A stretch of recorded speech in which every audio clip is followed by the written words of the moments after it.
में आता है section number 50 sub section number 3, जिसे पढ़ना है 88B के साथ। किसके साथ? 88B के साथ। मुझे एक बात बताओ कि अगर आपके 2B के अंदर क्रेडिट आ रहा है, अगर आपके GSTR 2B के अंदर क्रेडिट आ रहा है, thank you so much Akash, thank you so much. अगर आपके 2B के अंदर क्रेडिट आ रहा है कितना? 1 लाख रुपीस, या इसको थोड़ा आसान बनाने के लिए शॉर्ट फिगर रख लेते हैं, 10,000 कर लेते हैं, ठीक है। 10,000 रुपीज का आपके पास में क्रेडिट शो हो रहा है कहां पर? GSTR 2B के अंदर। और 2B के अंदर जो क्रेडिट शो हो रहा है, इसके अंदर से आपके पास में ये मान लो कि भैया 4,000 रुपीज का क्रेडिट ऐसा है जो कि गिफ्ट आइटम्स का है या प्रमोशनल आइटम्स का है। किसका है? गिफ्ट आइटम्स का है या प्रमोशनल आइटम्स का है। और आपको पता है कि गिफ्ट आइटम और प्रमोशनल आइटम्स को लेकर एक डिबेट है कि भैया इसके ऊपर इनपुट टैक्स क्रेडिट मिल सकता है कि नहीं मिल सकता है। आप सभी को बताना चाहूंगा, आप सभी जानते भी होंगे मेरे प्यारे स्टूडेंट जिन्होंने अच्छे से पढ़ाई कर रखी है, सेक्शन कौन सा है? सेक्शन 17 सब सेक्शन नंबर 5 और क्लॉज लगता है H। सेक्शन 17 सब सेक्शन नंबर 5 क्लॉज लगता है H, जो बोलता है कि भैया गिफ्ट और प्रमोशनल आइटम्स के रिस्पेक्ट में आईटीसी क्या होता है? सर ब्लॉक होता है, आईटीसी लेकर नहीं चल सकते। मैंने 2B से क्या करा? मैंने 2B से उसी टैक्स पीरियड के 3B के अंदर क्रेडिट पूरा का पूरा क्लेम कर लिया, क्रेडिट पूरा का पूरा क्लेम कर लिया, यानी 10,000 रुपीज अब मेरे इलेक्ट्रॉनिक क्रेडिट लेजर में क्रेडिट हो चुके हैं सेल्फ असेसमेंट बेसिस के ऊपर। और सेल्फ असेसमेंट बेसिस के लिए अभी दिखाऊंगा आपको, सेक्शन नंबर 41 पावर में आ चुका है। जी हाँ, 3B के अंदर क्रेडिट क्लेम कर लिया मैंने 10,000 रुपीज। सभी जने मुझे बताएंगे 2B में क्रेडिट 10,000 रुपीज था, मैंने पूरा कर लिया क्रेडिट क्लेम 10,000 रुपीज। इसे कहते हैं कि मैंने, इसमें आप ये कहोगे, क्या कहोगे कि सर आपने 4,000 का क्रेडिट जो है वो क्या कर दिया? Wrongly availed. यहां जो शब्दों का इस्तेमाल होगा वो शब्दों का इस्तेमाल क्या होगा सर? यहां शब्दों का इस्तेमाल होगा wrongly availed. Very very good, मैं लिख दूं यहां पर? हाँ जी सर, आप लिख दीजिए रॉन्गली अवेल्ड, यानी कि गलत अवेलमेंट आपने करा है। लेकिन कान खोल के सुनिएगा, मैंने अभी तक इसे यूटिलाइज नहीं किया। मैंने रॉन्गली अवेल जरूर करा, अरे हाँ पढ़ा है मेरे इलेक्ट्रॉनिक क्रेडिट लेजर में, लेकिन क्या मैंने इसे यूज करा है? The answer is altogether no, मैंने इसे अभी तक यूज नहीं करा है। और क्योंकि मैंने अभी तक इसे यूज नहीं करा है, क्या यहां पर section 50 sub section number 3 invoke किया जा सकता है? The answer is altogether no, इसे इन्वोक नहीं किया जा सकता।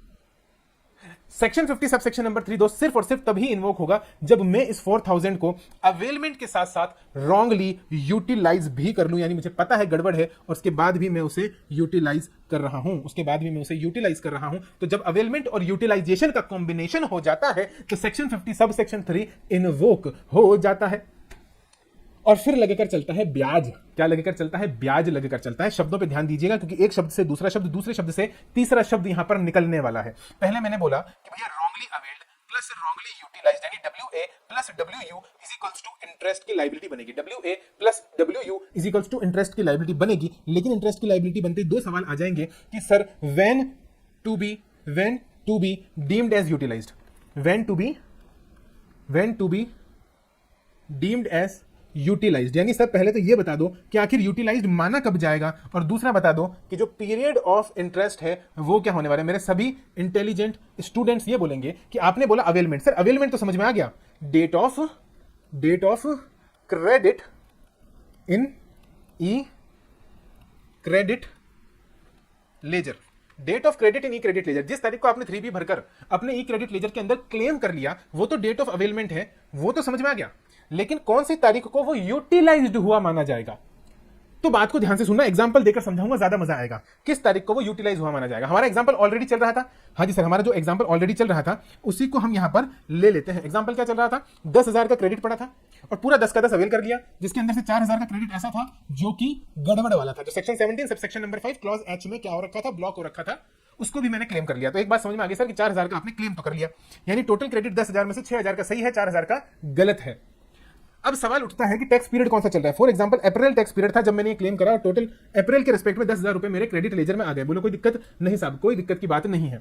और उसके बाद में क्या हुआ? अप्रैल के बाद में आया मई के महीने में मैंने इस क्रेडिट को यूटिलाइज कर लिया और अब ये क्रेडिट हो चुका है 7,000 रुपए। अब ये क्रेडिट कितना हो चुका है? 7,000। 3,000 में यूटिलाइज कर चुका हूं, 3,000 में अप्रैल पीरियड में क्या कर चुका हूं? यूटिलाइज कर चुका हूं। अब मुझे बताओ गड़बड़ कितना था? सर गड़बड़ था 4,000 रुपए, सही था 6,000 रुपए। तो गवर्नमेंट ने कहा कि पहले 6,000 में से माइनस करो, जैसे जैसे तुम यूटिलाइज कर रहे हो पहले 6,000 में से माइनस करो। तो मैंने कितना यूटिलाइज कर लिया? 3,000 यूटिलाइज कर लिया, तो पहले यहां से माइनस करेंगे। फिर जब आप और इसे मई के बाद जून में यूटिलाइज करोगे तो मैं कहता हूं साहब ये बच गया सिर्फ और सिर्फ 5,000 रुपए।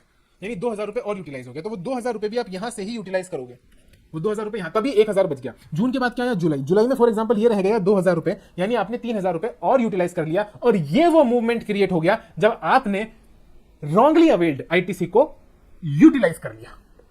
कैसे? क्योंकि यहां पर जो 1000 बचा था, यहां आपने 3000 का यूटिलाइजेशन करा है, यानी कि आपने 2000 एक्स्ट्रा का जो आईटीसी यूटिलाइज कर लिया, वो रॉन्गली अवेल्ड था। मेरी बात को ध्यान से सुनना, वो रॉन्गली अवेल्ड था। अभी जो है वो रॉन्गली अवेल्ड था। मैं अभी आसान भाषा में भी बता दूंगा, लेकिन अभी इस एग्जांपल के थ्रू समझोगे तो ज्यादा अच्छे से समझ में आएगा। कहने का मतलब यह है कि जिस टाइम पर, डायग्राम बना दूं, जिस टाइम पर ये क्या है सर, ये है आपका क्रेडिट, दैट इज 10,000 रुपीज। इसके अंदर जो रॉन्गली अवेल्ड है वो है 4,000 रुपीज। इसके अंदर जो रॉन्गली अवेल्ड है वो है 4,000 रुपीज। तो गवर्नमेंट कहती है कि जब इस 10,000 को आप इस 4,000 से नीचे ले आओगे, देखो नीचे ले आओगे, तो यूज करते करते, अरे भाई साहब ये क्या हो गया, रुको एक सेकंड में तुम्हें बताता हूं मैजिक। सर मैजिक दिखाओगे? हाँ मैजिक दिखाऊंगा, आ जाओ इधर। यूज करते करते करते, यूज करते करते करते, यूज करते करते करते, यूज करते करते करते, यूज करते करते करते, यूज करते करते करते, बराबर आ गया, बराबर आ गया। यानी कि अब क्रेडिट लेजर में भी यूज करते करते सिर्फ 4000 बचा है, और अन जो रॉन्गली अवेल्ड था वो भी 4000 रुपए था। और अब जैसे ही आपने अपना अगला रिटर्न फाइल करा और वहां पर आपने क्रेडिट का इस्तेमाल करा और ये और नीचे चला गया, तो जिस एक्सटेंट तक मेरे बच्चे, जिस एक्सटेंट तक ये नीचे चला गया, उस एक्सटेंट तक माना जाएगा कि आपने रॉन्गली अवेल तो कर ही लिया था। अब उस रॉन्गली अवेल को आपने रॉन्गली यूटिलाइज भी कर लिया। यही बोलता है रूल 88B। मेरे शब्दों पे ध्यान देना, रूल 88B पढ़ने चाहोगे कान में से धुआं निकल जाएगा। रूल 88B की अगर बेयर रीडिंग करोगे, इतनी आसानी से चीजें समझ में नहीं आएंगी। बहुत टाइम लगाकर पूरा डायग्राम बना दिया आप लोगों के लिए, पूरा इलस्ट्रेशन ड्राफ्ट करके दे दिया अमेंडमेंट बुकलेट में आप लोगों के लिए। गलती करने की दूर दूर तक कोई सवाल ही नहीं उठता। मेरी बात समझ में आ जानी चाहिए। क्या बोला मैंने कि भाई साहब 10,000 रुपीज रॉन्गली अवेल्ड नहीं था, सिर्फ 4,000 रुपीज ही रॉन्गली अवेल्ड था। तो गवर्नमेंट कहती है कि जो रॉन्गली अवेल्ड था, आपका टोटल आईटीसी अगर उससे नीचे आ जाए तो समझ लो कि उसमें से कुछ यूज हुआ होगा। तो 10,000 जब रह जाएगा सिर्फ और सिर्फ 2,000, तो माना जाएगा कि हाँ 2,000 एक्स्ट्रा अब कहां से यूज हो गया होगा। वो 2,000 एक्स्ट्रा अब आपके पास में आपके रॉन्गली अवेल्ड आईटीसी में से यूज हो गया होगा, और इसलिए अब उस 2,000 पर लगेगा इंटरेस्ट, और वही एट द रेट ऑफ 18%। तो पहला सवाल जो मैंने आपसे ऊपर पूछा था कि sir when to be deemed as utilised, पहला सवाल क्या था मेरा, when to be deemed as utilised. So the date on which the balance of the electronic credit ledger falls below the balance of the input tax credit wrongly availed. लिख के दे दूं? हाँ जी sir लिख के दे दीजिए। क्या बोला मैंने? द डेट ऑन विच, जिस तारीख को, व्हेन, ऊपर सवाल था व्हेन, तो लिखेंगे कि the date on which balance of e-credit ledger falls below the amount of wrongly availed input tax credit. The date on which the balance of electronic credit ledger falls below the amount of wrongly availed ITC will become the date on which such ITC to the extent of utilization, क्या बोलेंगे, to the extent of shortfall, woo, to the extent of shortfall will become the date on which such ITC to the extent of shortfall deemed to be wrongly utilized, भाई साहब जब मैंने इस concept की शुरुआत करी थी, टेंशन मत लो, नोटिंग करनी है, टाइम दे दूंगा, नोट्स शेयर कर दूंगा। पहले मुझे बताओ, जब इस कॉन्सेप्ट की मैंने शुरुआत की थी तो याद करो चिल्ला चिल्ला कर मैं क्या बोल रहा था कि सर केवल रॉन्गली अवेल्ड पर आप 53 को इन्वोक नहीं कर सकते।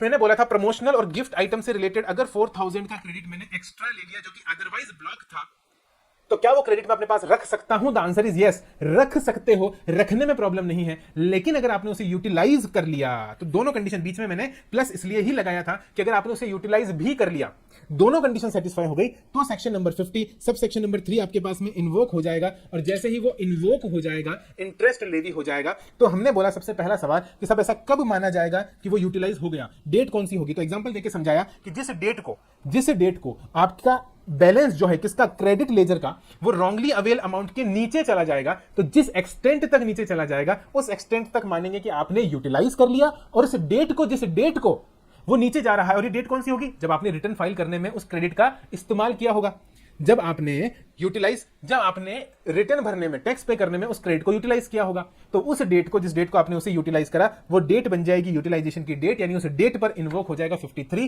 प्लस उस एक्सटेंट तक, जिस एक्सटेंट तक वो शॉर्टफॉल आया है, वो एक्सटेंट, वो अमाउंट माना जाएगा कि आपने एक्स्ट्रा यूटिलाइज कर लिया। यानी कि इंटरेस्ट का आपको रेट पता है 18%, अब आपको डेट भी पता चल गई, शॉर्टफॉल भी पता चल गया, फर्क इतना सा है कि ये इंटरेस्ट लगेगा किस डेट तक। तो भैया अब आप जब तक ये अमाउंट वापस गवर्नमेंट को पे नहीं कर देते अलोंग विद 18% इंटरेस्ट उस डेट तक, तो from the date of utilisation till the date of payment, from the date of utilisation till the date of payment आपको इंटरेस्ट पे करके चलना पड़ेगा। आई होप ये रहा आपके सामने, चाहो तो आप दोबारा पढ़ सकते हो, आप बोलो तो भाई हमारे पास पूरी टेक्नोलॉजी है, हम आपके लिए फुल स्क्रीन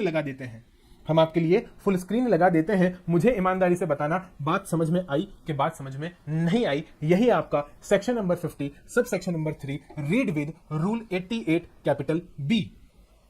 रॉन्गली अवेल किया तो सर वापस रिवर्स होगा, बिल्कुल सही बात है। और अच्छा इंटरेस्ट लगेगा, हाँ इंटरेस्ट लगेगा, तो सर जब यूटिलाइज ही नहीं कर सकते तो रख के क्या फायदा। आकाश ये बड़ी बात है, कभी अलग से डिस्कस करूंगा कि रख कर क्या फायदा, अभी डिस्कस करेंगे तो मामला बहुत बड़ा हो जाएगा, तो कभी अलग से आपको समझाऊंगा इस बारे में कि रख कर क्या फायदा। ये एक लूप होल है और स्ट्रेटेजिक तरीका है चीजों को, मैं कहूंगा लूप होल्स को यूटिलाइज करने का एक तरीका है, स्ट्रेटेजिक तरीका है अवेल करके रखने का। लेकिन ध्यान रखो यूटिलाइज नहीं होना चाहिए, जिस दिन यूटिलाइज होगा बत्ती लग जाएगी साहब। तो अब फिलहाल जो क्वेरीज थी वो यहाँ पर आपके पास में खत्म हो जाती है। अब एक बार फटाफट से अमेंडमेंट बुकलेट पे आ जाएंगे सभी जने, मैं यहाँ से भी आपको एक बार रीड आउट करवा देता हूँ। Section number 50 sub section number 1 और सब सेक्शन नंबर 3 ये दोनों ही हमने यहाँ पर कवर कर लिया। देखो जो पुराना वाला था उसे ओमिट कर दिया और उसे ओमिट करके यहाँ पर एक नया सब सेक्शन नंबर 3 आप सभी के सामने आ चुका है। आई होप आपको अच्छे से समझ में भी आ गया होगा। Where the input tax credit has been wrongly availed and utilized, the registered person shall pay interest on such, भैया सच जो शब्द है ना, सच बड़ा मजा आता है ये सच पढ़कर, such input tax credit wrongly availed and utilized, such input tax credit wrongly availed and utilized at such rate not exceeding 24% as may be notified. तो एक्ट में 24% मैक्सिमम रेट दे रखी है, लेकिन गवर्नमेंट ने नोटिफाई कितनी कर रखी है, गवर्नमेंट ने नोटिफाई मात्र और मात्र 18% कर रखी है, वो भी अपने आप में बहुत ज्यादा है, 18% का रेट बहुत ज्यादा होता है। उसी के साथ साथ जो नया रूल यहाँ पर है वो है रूल नंबर 88B, जो भी मैंने आपके साथ में पूरा कवर कर दिया। आप आराम से इसकी रीडिंग करके चल सकते हैं, कोई दिक्कत की बात नहीं है। डायग्राम कहाँ है सर, आप कहते हैं कि डायग्राम मैं बहुत बढ़िया बना देता हूं। भैया डायग्राम क्या, क्वेश्चन एंड आंसर फॉर्मेट में बना के दे दिया। पहला सवाल, when interest is payable, interest payable कब होगा। तो सबसे पहले तो अगर आप डिले करते हो तो इंटरेस्ट पेमेंट होगा। डिले मैंने आपको समझाया था, मैंने डिले और डिफॉल्ट दोनों का मतलब समझाया था जब मैंने अभी एग्जाम DEFAULT। डिले का मतलब था कि 20 तारीख का रिटर्न अगर 30 तारीख को भरूंगा, और डिफॉल्ट का मतलब था कि मैं मार्च की सप्लाईज अप्रैल में दिखाऊंगा, ठीक है। हाँ, और तीसरा केस कौन सा है, जहां पर input tax credit has been wrongly availed and utilised. तो ध्यान रखना, पहले केस के अंदर जो इंटरेस्ट है वो ग्रॉस बेसिस पे लगेगा, दूसरे केस के अंदर जो इंटरेस्ट है वो नेट बेसिस पे लगेगा, और तीसरे केस के अंदर जो इंटरेस्ट है वो अवेल्ड एंड यूटिलाइज्ड पे लगेगा। और अमाउंट क्या होगा, to the extent of utilisation, to the extent of utilisation. वो नीचे सब लिखा हुआ है, डोंट वरी, मैं सिर्फ यहाँ पर आपको समरी करके दे रहा हूँ। रेट क्या होगा, तो देखो रेट बता दिया मैंने कि मैक्सिमम 24% है, लेकिन गवर्नमेंट ने नोटिफाई कितना करा है, गवर्नमेंट ने नोटिफाई करा है, नोटिफिकेशन नंबर भी दे दिया मैंने आपको, 13/2017 के अंदर गवर्नमेंट ने अमेंडमेंट कर नोटिफाई कर दिया 18% का रेट। ग्रॉस पे लगेगा कि नेट पे, देखो ये ऑलरेडी मैंने यहाँ पर आप लोगों को समझा दिया, इस वाले पैराग्राफ को पढ़ के चल सकते हो आप सभी। उसके बाद आई होप पीडीएफ आप लोगों ने डाउनलोड कर लिया होगा। ये डायग्राम अगर कहीं मिल जाए तो बता देना साहब, पूरी मेहनत और जोरों शोरों से आपके लिए ये बढ़िया सा एक डायग्राम बनाया है, इसे देख लेना, एक बार में समझ में आ जाएगा कि कब लगता है ग्रॉस पर और कब लगता है नेट पर, ठीक है। हाँ जी सर, ठीक है। उसके बाद में ये देखो, जब 3 केस मैंने आपको बुक में बनवाए थे, वैसे के वैसे 3 case A, B, C already बनाकर मैंने आपको नोट्स में दे दिए हैं, यहां पर भी कोई दिक्कत नहीं आएगी। अप्रैल महीने का मेरा ड्यू डेट था, सप्लाईज भी अप्रैल पीरियड की थी, ठीक है। अप्रैल पीरियड का ड्यू डेट था, अप्रैल पीरियड की सप्लाईज थी, अमाउंट कितना था सर, 10,000 रुपीज, ठीक है। ड्यू डेट कितना था, 20 मई, लेकिन मैंने पे कब करा अमोल जी, मैंने पे करा 1 जून को। तो 20 तारीख का अगर मैं 1 जून को पे कर रहा हूं, तो अगले दिन से 21 मई से 1 जून तक, ये लास्ट वाला कॉलम देखेंगे यहां पर, 21 दिन से 1 जून तक इंटरेस्ट होकर चलेगा लेवी। लेकिन क्योंकि अप्रैल महीने में मैंने सारी की सारी सप्लाईज ईमानदारी के साथ दिखा दी थी, तो ये डिफॉल्ट नहीं माना जाएगा, डिले माना जाएगा। तो इसलिए ग्रॉस बेसिस पर यानी जो क्रेडिट पड़ा था उस क्रेडिट का बेनिफिट यहां पर अमोल जी मुझे मिल जाएगा। तो 6000 का मुझे यहां पर डिस्काउंट मिल जाएगा और सिर्फ 4000 के ऊपर ही इंटरेस्ट कैलकुलेट होकर चलेगा। सिर्फ 4000 के ऊपर ही इंटरेस्ट कैलकुलेट होकर चलेगा। आई होप सर अब आपको समझ में आ गया होगा। केस नंबर 2 में क्या हुआ था कि मार्च की सप्लाईज थी जो आप अप्रैल में दिखा रहे थे, तो यहां पर डिफॉल्ट है। और क्योंकि यहां पर डिफॉल्ट है, डिले नहीं है, डिफॉल्ट है, तो पूरे 15,000 पर इंटरेस्ट लेवी होकर चलेगा। और लास्ट केस के अंदर मैंने बताया कि भले ही आप सेम डेट पर फाइल कर दो, भले ही आपने ड्यू डेट पर फाइल कर दिया हो, लेकिन डिफॉल्ट के केस में आपको उसका बेनिफिट नहीं मिलता है, क्योंकि मार्च का अप्रैल में दिखा रहे हो, तो मार्च की जो ड्यू डेट थी वहां से लेकर डेट ऑफ पेमेंट तक, और पेमेंट की डेट लास्ट डेट पकड़ के चल रहा हूं, मैंने माना है कि उसका आखिरी दिन ही रिटर्न फाइल करा होगा, तो अप्रैल की जो ड्यू डेट है 20 मई, वहां तक का इंटरेस्ट यहां पर लेवी होकर चलेगा। फटाफट से बताएंगे अमोल जगताप जी आपको समझा कि नहीं समझा। इसका मतलब अगर हमने रॉन्गली अवेल्ड वाले क्रेडिट को यूटिलाइज किया तो गवर्नमेंट अज्यूम करती है कि हमने उतने अमाउंट का टैक्स नहीं पे किया एंड फिर इंटरेस्ट लगा देती है। एम आई राइट? 100% right, 100% right. बोलो हाँ कि ना। और पॉइंट टू बी नोटेड, भैया इस किताब की यही खासियत है। अब मैं चिल्ला कर बोलूं, कैसे बोलूं, लोगों को समझ नहीं आता। क्वेरीज पूछते हैं ग्रुप के अंदर, लेकिन ये नहीं है कि किताब खरीदकर एक बार के लिए पढ़ लें। पढ़ लोगे तो किसी के सामने झुकने की जरूरत नहीं पड़ेगी, किसी से पूछने की जरूरत नहीं पड़ेगी। उसके बाद भी जरूरत पड़ती है तो वो असली गुरु ज्ञान कहलाता है, क्योंकि गुरु सबसे पहले आपका टेस्ट लेता है और देखता है इसने पढ़ा कि नहीं पढ़ा। फिर जब ये पता चलता है भाई के फंडामेंटल ही वीक है, उसको फंडामेंटल ही नहीं पता, तो गुरु को गुस्सा आता है कि भाई तूने जरा सी भी मेहनत नहीं करी, जीरो लेवल से डायरेक्ट क्वेरी पूछ ली। एक बात बताओ मुझे कि अगर तुम होमवर्क करके लेके ही नहीं जाते हो टीचर के पास और टीचर से डायरेक्ट क्वेरी पूछते हो, तो टीचर बोलेगा भाई एक बात बता, अगर तूने होमवर्क करा होता और उसके बाद तुझे क्वेरी आती तो मुझे सॉल्व करने में भी मजा आता, फिर तेरी क्वेरी को सॉल्व करने में मजा आता। लेकिन एक तो तूने ना तो होमवर्क करा, ना चैप्टर रीडिंग करी, ना कॉन्सेप्ट को पढ़ा, ना फंडामेंटल समझा, और डायरेक्ट पूछ रहे हो कि भाई अगर मेरे को स्टॉक का वेरिफिकेशन करना हो तो छापा मार दूं, तो कैसे काम चलेगा बताओ मुझे। सीधा छापा मारने के सेक्शन की बात कर रहे हैं साहब, बताओ सीधा पहुंचे भी कहां पर, 67 इन्वोक करने की बात कर रहे हैं साहब। फंडामेंटल्स इनको पता नहीं। सर्च शब्द का मतलब क्या होता है, सुप्रीम कोर्ट थक गया साहब पिछले 50 साल से बता बताकर 4-5 रूलिंग उठा के पढ़ लेते। रीजन टू बिलीव का क्या मतलब होता है, सर्च का क्या मतलब होता है, सीक्रेट शब्द का क्या मतलब होता है, ज्यूरिस्प्रूडेंस भरा पड़ा है इन चीजों से। समझाया है सुप्रीम कोर्ट ने हर बार, हर जगह जहां मौका मिला है समझाया है। उन सब चीजों को जब आप स्ट्रीमलाइन करोगे, एक्सपोजिशन करोगे, समझोगे एक सिस्टमेटिक तरीके से, तब आपको समझ में आएगा कि अच्छा ये मांझ रहा है। और क्रिटिकल पॉइंट है, जिस क्रिटिकल पॉइंट के ट्रिगर होने पर 67(2) इन्वोक करूंगा और छापा मारूंगा। तो बहुत चीजें होती है साहब, ऐसे थोड़ी ना है। ठीक है, हाँ जी सर ठीक है। पॉइंट टू बी नोटेड की बात कर लेता हूं। पॉइंट टू बी नोटेड में क्या लिखा हुआ है, in case where interest is payable, in case where interest is payable on the amount of input tax credit wrongly availed and utilised, तो किस अमाउंट पे लगेगा, मैंने बोला to the extent of utilisation लगेगा। और to the extent of utilisation किसे मानेंगे, जब balance in the electronic credit ledger falls short by the amount of input tax credit wrongly availed. याद हो गया भैया मेरे को। तो अब ये पूरा का पूरा अमेंडमेंट यहां पर आपका कवर हो जाता है। देखो एक और डायग्राम बना के दे दिया कि डेट ऑफ यूटिलाइजेशन क्या माना जाएगा। डेट ऑफ यूटिलाइजेशन वो माना जाएगा जिस तारीख को जो अमाउंट है आईटीसी रॉन्गली अवेल्ड का वो ज्यादा होगा, वो ग्रेटर देन होगा किससे, तुम्हारे ई क्रेडिट लेजर से। जो तुम्हारे ई क्रेडिट लेजर का बैलेंस है उससे रॉन्गली अवेल्ड का अमाउंट ज्यादा होगा। इसका मतलब क्या हो जाएगा कि the amount in the E credit ledger falls below the amount of, falls below, यही डायग्राम मैंने बनाया था, false below the amount of input tax credit wrongly availed. तो ये देखो, अगर ये रॉन्गली अवेल्ड है और ये बैलेंस ई क्रेडिट लेजर का है, तो ये फॉल्स बिलो यानी कि ये एक्सटेंट है जिससे ये कम हो चुका है। तो इतने अमाउंट तक हम क्या मान लेंगे, डेट ऑफ, ये डेट ऑफ नहीं, ये तो एक्सटेंट ऑफ यूटिलाइजेशन मानेंगे। और जिस तारीख को ये कम होगा वो तारीख बनेगी date on which it is date of utilisation बनेगी। अब वो दो कारणों से बन सकती है, या तो आपने उसको यूज करा हो रिटर्न भरते वक्त, या तो आपने रिटर्न भरते वक्त उसका यूज करा हो, या फिर किसी और कारण से आपने रिवर्स करा हो। अब रिटर्न भरते वक्त अगर यूज करा है तो ध्यान रखना ड्यू डेट पकड़ के चलेंगे अगर रिटर्न लेट फाइल हुआ है तो। कहने का मतलब क्या है, कहने का मतलब यह है, बात को ध्यान से सुनिएगा, ये एक और इंपॉर्टेंट पॉइंट है जो यहां पर स्टार मार्क लगा के बता रहा हूं। डेट ऑफ यूटिलाइजेशन आपको समझ में आ गया, जिस तारीख को अमाउंट इलेक्ट्रॉनिक क्रेडिट लेजर का कम हो जाएगा, बैलेंस जो है वो कम हो जाएगा, किससे, जितना अमाउंट आपने अवेल करा था उससे। अब सवाल यह है कि इसके पीछे कारण क्या है, कम क्यों हो रहा है, क्योंकि मैंने सेट ऑफ कराया होगा आउटपुट लायबिलिटी से, उस क्रेडिट का इस्तेमाल करके मैंने टैक्स का पेमेंट करा होगा। अब मैं कह रहा हूं कि जिस टैक्स पीरियड के टैक्स का पेमेंट मैंने करा है, जिस टैक्स पीरियड के टैक्स का पेमेंट मैंने करा है वो है अप्रैल, वो है अप्रैल टैक्स पीरियड। अप्रैल टैक्स पीरियड में फॉर एग्जांपल मेरी 10,000 की लायबिलिटी हो गई थी और 10,000 की लायबिलिटी में से मैंने 2,000 रुपए एक्स्ट्रा यूज कर लिए जो कि रॉन्गली अवेल थे, बैलेंस नीचे चला गया, तो इस 2,000 के ऊपर इंटरेस्ट तो लगेगा। लेकिन अब बात को ध्यान से सुनना कि अप्रैल की ड्यू डेट क्या थी सर, 20 मई।